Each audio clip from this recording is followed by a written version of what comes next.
नमस्कार बच्चों, आप छोटी कक्षाओं में अनुपात के बारे में जान चुके हैं।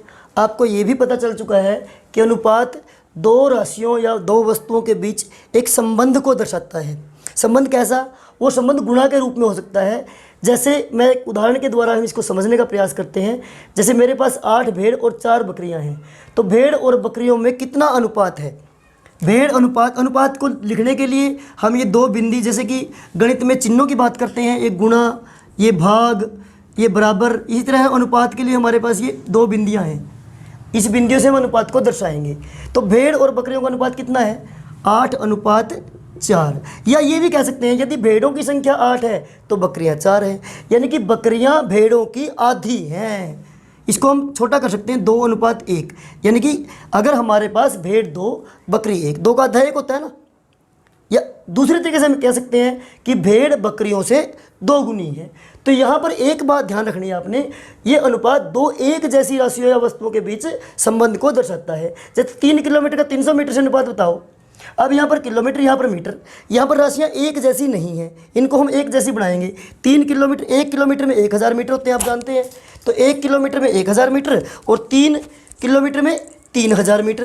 तो इसको हम पहले 3 किलोमीटर बराबर है 3000 मीटर। अब इसको हम अनुपात को दर्शा सकते हैं। तो 3000:300, तो कितना आ गया हमारा? ये 10:1 आ गया। इसी प्रकार से एक दिन का 8 घंटों से अनुपात। यहाँ पर भी राशियाँ अलग अलग हैं, दिन और घंटे। पहले दिन को हम घंटों में बदलेंगे। एक दिन में कितने घंटे होते हैं? 24 घंटे। 24 का आप 8 से अनुपात निकाल देंगे तो 3:1 आ गया।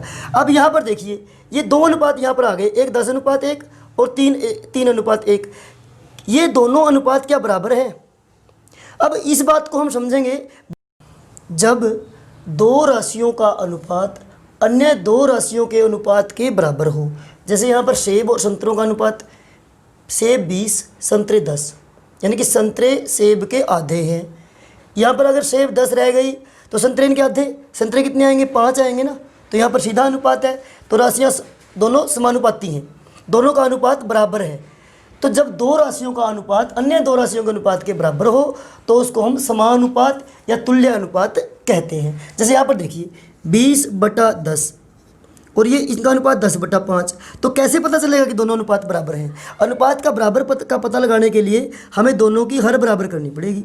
हर बराबर करने के लिए क्या करते हैं हम? 10/5 वाली को हम 2 से गुणा कर लेते हैं। तो 2/2 से गुणा कर ही सकते हैं आप।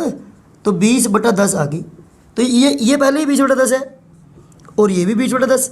तो दोनों ही अनुपात हमारे क्या हैं? बराबर हैं। तो इन राशियों को हम समानुपात में कहते हैं, यानी कि एक राशि का अनुपात। इसको दूसरे तरीके से भी कर सकते हैं हम, यहाँ पर छोटे संक्षिप्त रूप में लेके, और यहाँ पर 2/1, यानी कि इनका अनुपात 2:1, इनका अनुपात भी 2:1। तो इन राशियों को हम समानुपात में कहते हैं और लिखेंगे 4 बिंदुओं से दर्शाएंगे। यानी कि यहाँ पर सेब संतरों का अनुपात इन सेब संतरों के अनुपात से बराबर है, यानी कि तुल्य अनुपात है और ये समानुपाती हैं। चलो इनको देखते हैं, क्या ये अनुपात बराबर है, क्या तुल्य है? इसको 1/2 और 2/3, इसको भी इसी पहले ही ये संक्षिप्त रूप में है, तो इसको और संक्षिप्त अब नहीं कर सकते। तो इसको हम हर बराबर करेंगे। हर बराबर कितने पे होंगे आपकी? इसको 3 से गुणा कर देंगे, इसको हम 2 से गुणा कर देंगे। तो इस प्रकार से आपके पास 3/6 इसकी तुल्य भिन्न आ गई और 4/6 इसकी तुल्य भिन्न आ गई। इनको हम समान हर वाले भिन्नों में बदल लेंगे। अब ये इसकी समान हर वाले भिन्न 3/6 और इसकी 4/6। तो कौन सा अनुपात हमारा? ये 4/6 बड़ा है। तो इस प्रकार से कह सकते हैं कि 2/3 हमारा अनुपात बड़ा है और ये दोनों अनुपात तुल्य नहीं है, दोनों अनुपात बराबर नहीं है। अब तुल्य अनुपातों का प्रयोग करके हम कुछ और गणित के क्वेश्चन करने का प्रयास करते हैं। जैसे देखिए 5 किलो चीनी का मूल्य, 5 किलो चीनी का मूल्य 180 रुपये है, तो 12 किलो चीनी का मूल्य ज्ञात करो। मूल्य हमेशा ये समानुपात में होगा, दोनों का अनुपात बराबर होगा। चीनी से और रुपयों से अनुपात बराबर होगा। तो यहाँ पर एक तरफ लिखेंगे चीनी और एक तरफ लिखेंगे मूल्य। चीनी कितनी है? 5, मूल्य 180। चीनी 12, तो मूल्य हमने निकालना है, इसको x मान सकते हैं हम। तो ये समानुपाती हैं, इनका जो चीनी का अनुपात यहाँ है वही मूल्य में अनुपात आएगा। तो 5:12 बराबर है 180:x, यानी कि 5/12 बराबर है 180/x। इसको r पर गुणा करके हम निकाल सकते हैं बड़े आसानी से तरीके से। ये हमारा सीधा अनुपात है। जब हमारे पास सीधा अनुपात होता है तो हमें कुछ नहीं करना, बड़े ही आसान तरीके से हम करेंगे।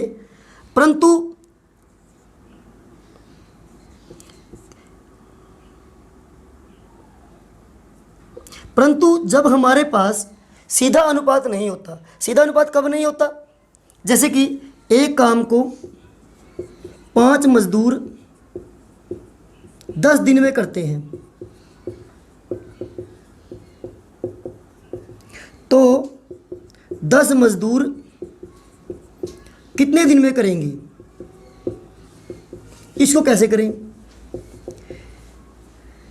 यहां पर देखेंगे हम, अब हमने मजदूर बढ़ा दिए तो काम जल्दी खत्म होएगा, तो यहां पर उल्टा संबंध है। तो यहां पर लिखेंगे मजदूर और दिन। मजदूर 5 हैं, ये 10 दिन में खत्म हो गया काम। अब यहां पर 5 मजदूर करते हैं 10 दिन में, अब 10 मजदूर x दिन में, तो यहां पर उल्टा अनुपात हो गया ना, उल्टा या विपरीत अनुपात है। विपरीत अनुपात वाले प्रश्नों में विपरीत है, तो जो इनका अनुपात है बराबर आएगा इनका उल्टा अनुपात, यानी कि x/10। तो उल्टा अनुपात लेंगे इनका, दिनों का विपरीत अनुपात लेंगे, दिनों का विपरीत अनुपात ले लेंगे, विपरीत अनुपात। तो कितना आ गया हमारा? 50 बराबर है 10x और x बराबर है 50/10, यानी कि 5 दिन में। अगर हमने मजदूर दुगने कर दिए तो काम हमारा केवल 5 दिन में ही पूरा हो जाएगा। इस प्रकार से सीधे अनुपात और विपरीत अनुपात द्वारा हम इकाई वाले प्रश्नों को समझकर बड़े ही आसान तरीके से अनुपात और समानुपात के माध्यम से कर सकते हैं। समानुपात की धारणा बहुत ही महत्वपूर्ण है।